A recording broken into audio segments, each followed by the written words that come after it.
কথাতে আমি হব রাজকুমার।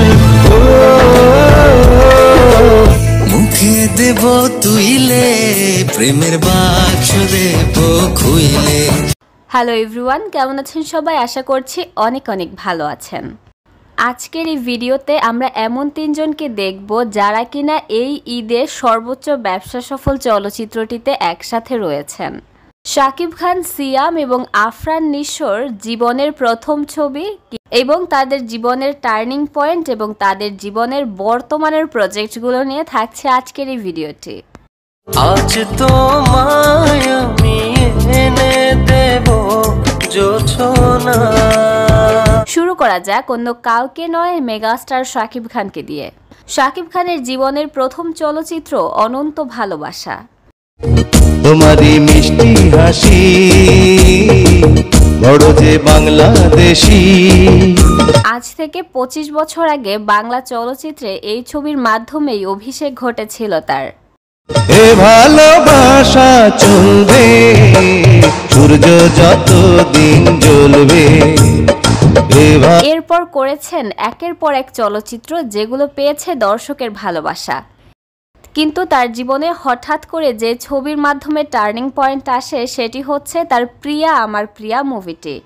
তুমি দূরে গেলে প্রাণটা যাবে উড়িয়া, নিঃশ্বাস আমার তুমি। এই মুভিটির পর শাকিব খান আগে যে পারিশ্রমিক পেত তার থেকে বেড়ে 20 গুণ হয়ে দাঁড়ায়। আমি যে তোমারই প্রেমেতে পড়েছি, আমি যে প্রেমেরই। শাকিব খানের যেভাবে পারিশ্রমিক বাড়ছিল তা দেখে স্বয়ং মান্না নিজেই অবাক হয়েছিল। মান্না বলতো আচ্ছা শাকিব খান বলে তোমার কাছে এত টাকা চাইছে, অবাক হয়ে যেত। দিন দিন শাকিব খান টাকা বাড়াইতেছে। তখনকার সময় নায়ক মান্নাই শাকিব খানকে দেখে বলেছিল এই ছেলে একদিন সুপারস্টার হবে। তো মান্নাকে বললো যে তোর খুব ক্লোজ ফ্রেন্ড। আমি বলছি জি। তো তখন উনি বললেন যে the last superstar of Bangladesh film industry. আমি বললাম যে ভাই এই কথাটা কেন বললেন? কারণ সুপারস্টার হওয়ার মতো সকল প্যাকেজ শাকিব খানের মধ্যে রয়েছে। সকাল ভালো লাগে না, বিকেল ভালো লাগে না, রাত্রি ভালো লাগে না। সেটা তিনি অনেক আগেই বুঝেছিলেন।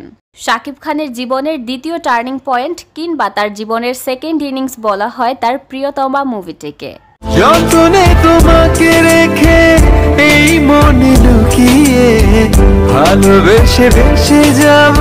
এবং শাকিব খানের বর্তমানে সর্বশেষ মুক্তিপ্রাপ্ত মুভিটি হচ্ছে তাণ্ডব মুভিটি। এরপর ঘুরে আসা যাক চিত্রনায়ক সিয়াম আহমেদের কাছ থেকে। চল না সুজন মিলে দুজন আর একটু কবুল করি দেখুক লোকে। সিয়ামের শুরুটা হয়েছিল টিভিসি অর্থাৎ বিজ্ঞাপন চিত্র, এরপর নাটকের মাধ্যমে। অভাগা যেদিকে চায় টিকিটও ফুরায়ে যায়। এই রে সিয়ামের জীবনে তার প্রথম চলচ্চিত্র ছিল পোড়ামন 2 মুভিটি। মিশিয়া থাকে পাপড়ির ভাজে ভাজে, তেমন তুমি আছো মিশে আমার দেহের মাঝে। এই ছবি বক্স অফিসে দারুণ ব্যবসা করে। সিয়াম এরপর দহন, বিশ্বসুন্দরী মুভিগুলোর মতো ব্যবসা সফল মুভি করেছে। আরে মাতাল হয়ে ঢলে পড়বো দেয়ালে, আর যা হবে দেখা যাবে কাল সকালে। এরপর সিয়ামের ক্যারিয়ারে কিছুটা ভাটা দেখা গেলেও তার জীবনের সেকেন্ড টার্নিং পয়েন্ট আসে তার জঙ্গলি ছবিটির মাধ্যমে। সবাই তারে মনে করে 80 টাকা তোলা, আসলে সে নয় রে সোনা, নয় রে দিল খোলা। ঈদ উল ফিতর 2025-এই মুক্তি পেয়েছিল তার এই মুভিটি। ওলা তো নয় সে তো আগুনেরই গোলা রে, ওলা তো নয় এখন আগুনেরই গোলা। বর্তমানে সিয়াম আহমেদের সর্বশেষ কাজ হচ্ছে তাণ্ডব মুভিটিতে তার একটি স্পেশাল ক্যামিও, যেটিতে তার লুকও প্রশংসিত হয়েছে অনেক। নেক্সটেই থাকছেন আফরান নিশো। নাটকের খুবই জনপ্রিয় মুখ হচ্ছেন আফরান নিশো। একসময় তো তাকে সব নাটকেই বাংলা নাটকের বস বলা হতো। নিশো ফ্যানরা তাকে এখনো বস বলেই সম্বোধন করেন।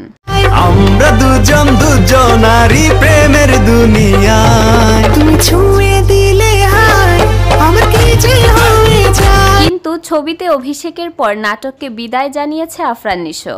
বড় পর্দায় আফরান নিশোর প্রথম অভিষেক ঘটে তার সুরঙ্গ মুভিটির মাধ্যমে। তোমার সঙ্গ পেলে কেন দেহ শিউরে ওঠে।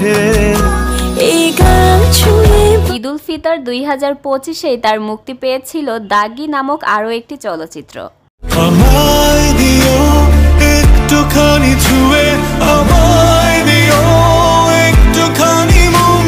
আফরান নিশোর ফ্যান বেজ অনেক বড় থাকলেও নতুন এসেই শাকিব খানের সাথে তার রেষারেষি অনেকেই পছন্দ করেননি, কিন্তু বর্তমানে সকল ভুল বোঝাবুঝির অবসান ঘটেছে। নিশোকে দেখা গিয়েছে শাকিব খানের তাণ্ডব মুভিটিতে স্পেশাল ক্যামিও দিতে। দর্শক, শাকিব খান তো শাকিব খানই, তিনি দি মেগাস্টার শাকিব খান, তার সাথে তুলনার জন্য নয়। তবে অনেকেই মনে করছেন শাকিব পরবর্তী সুপারস্টার হতে যাচ্ছেন আফরান নিশো এবং সিয়াম আহমেদ। তাদেরই তিনজনের ক্যারিয়ারের একটি সংক্ষিপ্ত সাম আপ করা হয়েছে। এ বিষয়ে আপনার মন্তব্য অবশ্যই কমেন্ট করে জানাবেন। ধন্যবাদ।